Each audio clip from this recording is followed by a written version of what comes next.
Welcome to the 1967 Nobel Prize in Physics, which went to Hans Bethe, who is, in my opinion, a rock star among rock stars.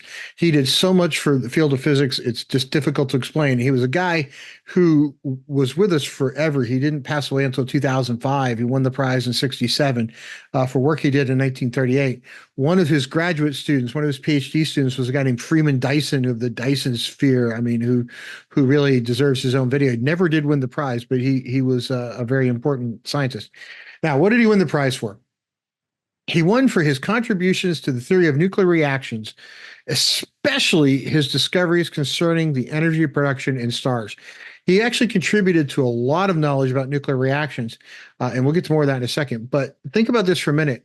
We kind of discovered shortly before that when large atoms fall apart and they undergo this process called fission, the two smaller atoms that are the result have a little bit less mass, and as a result of that, they release a lot of energy. Thank you, Professor Einstein, who won the prize in 1921 for that, right? The E equals mc squared thing.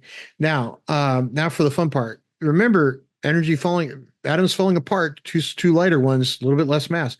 Same thing happens when you smush two together. So let's say you take two hydrogen atoms, smash them into one, you wind up with helium. Well, that's what goes on in the sun. And we didn't realize that's what was going on in the sun until 1938, less than 100 years ago. Now, he deserves a lot more attention than that. So I'm going to go through a few things that were actually the highlights of his career. But remember, he was pivotal in so much stuff in sort of the nuclear age that his role just cannot be underplayed. So let's dive in just a little bit. So this is a guy that could have won the prize for any number of things he did, some of which were very, very classified because they were involved in the Manhattan Project. So, of course, you can't win the prize for that because you can't really tell people what you did.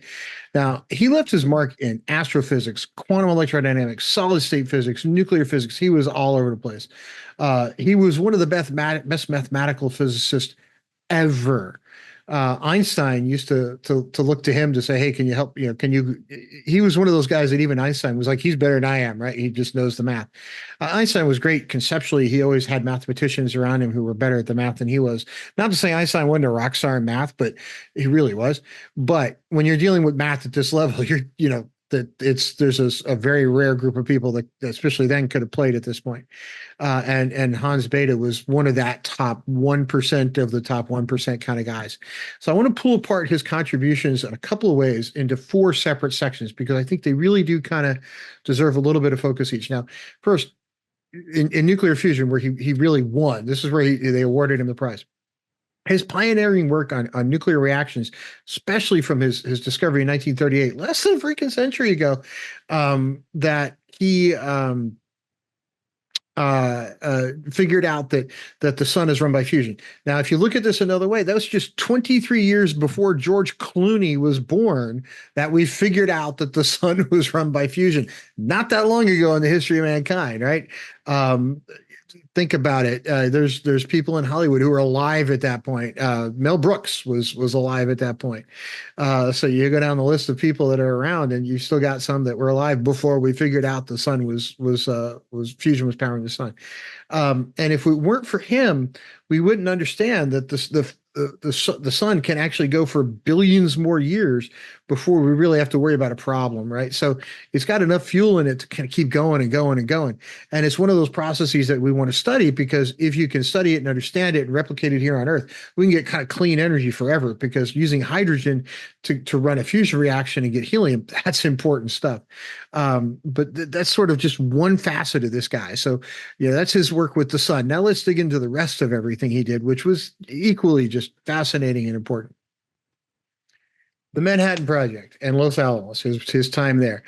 First off, this is one of the guys they had trouble getting a clearance for because he wasn't a U.S. citizen. He was a German-born scientist that they needed to get on this project because he was the right choice. But he did become a U.S. citizen. He did ultimately work on the project. Now, he was the first director of the theory division at Los Alamos, which is even today one of the most prestigious groups at LANL. I've worked with a couple of people from that group. Braza Hosslacker, a few others that are brilliant, brilliant people. And even today, that group is one of the more prestigious ones, depending on who you talk to. I would call it one of the more prestigious ones, but he was the first director. he was heavily involved in calculating the critical mass required for the first nuclear weapons. More importantly, there was a theory going on, if you saw the movie Oppenheimer, that said, hey, look, when we set one of these things off, it could cause atmospheric ignition. And what that means is when you set a reaction off, there was a chance, some people thought, that the reaction could go crazy and you could start a nuclear chain reaction that would just burn up our atmosphere. And if you remember the movie, Oppenheimer actually went and saw Einstein to talk about that. And Einstein was like, math's too crazy for me. Who do you have working on it? And, Hans Bethe was one of those people who played a key role in proving it's not going to happen. You're not even remotely close to the right point to to do an atmospheric chain reaction.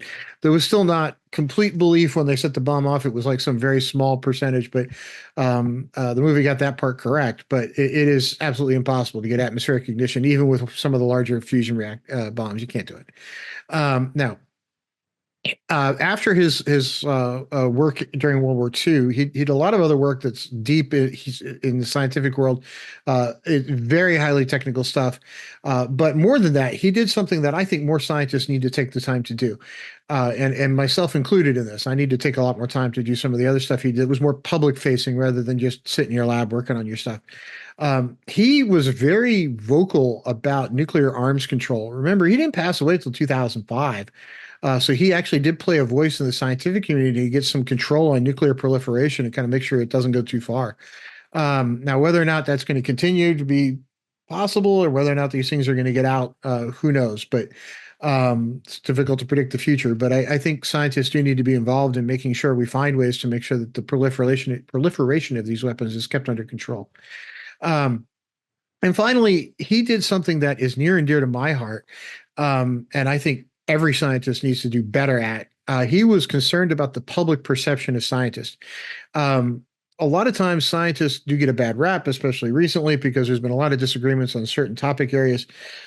And so everybody goes, oh, let's lump all scientists together with the ones that are kind of going crazy.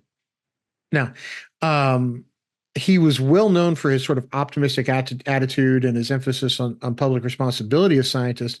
And I think that's something we should all do better at, is taking the time to actually take these complex subjects and have them kind of make sense, especially the ones people are kind of afraid of, like, not initially afraid of, but the ones that there's these sort of doom and gloom scenarios around where he's like, oh, if this happens, that's going to happen and all life as we know it ends and everything else. We need to do much better about openly communicating those things and what the actual risks are rather than just the possible, very small fraction of 1% risk. And by that same token, when there's a legitimate risk that could cause people harm, that needs to be upfront and discussed and not hidden away as some little side note. So, oh, look, this is not a big problem when it's really, 60-40, right? So there is a responsibility as a scientist to really kind of make those things more clear. And I think that's one over the last 10 years that we've not done very well with. And I think scientists in general need to get better at that public facing sort of work. And I know there's a lot of YouTube channels. There's some people who come up to me and say, oh, look, well, this YouTube channel, that YouTube channel, the other YouTube. They're out there, but most of them are pitched towards either very low level stuff where they're not really talking about the highly technical things, or they're pitched for an audience that's sort of at that graduate technical level.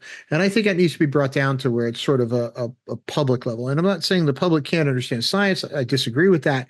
I think they can, but I think somebody like myself who spends 20 years living and breathing this stuff probably can speak to it at a level that most people who don't spend your entire life focused on this stuff can't understand. And this is true for anybody. You're with a chef, a brewmaster, a bartender, anybody who spends their life studying something, and then you try to bring somebody who's not into it in, and we're not going to speak the same language. We're not going to understand. So he was very, very adamant that there is a public responsibility of scientists to fill that role, and I completely agree with him on that. Now, Hans Bethe is just absolutely a rock star amongst rock stars, one of the best mathematical physicists ever, and the guy that figured out we weren't going to blow up the atmosphere when we set off a bomb. So I do hope, and not to minimize nuclear weapons, I think they're awful things, but they exist, so we have to kind of deal with them as they are.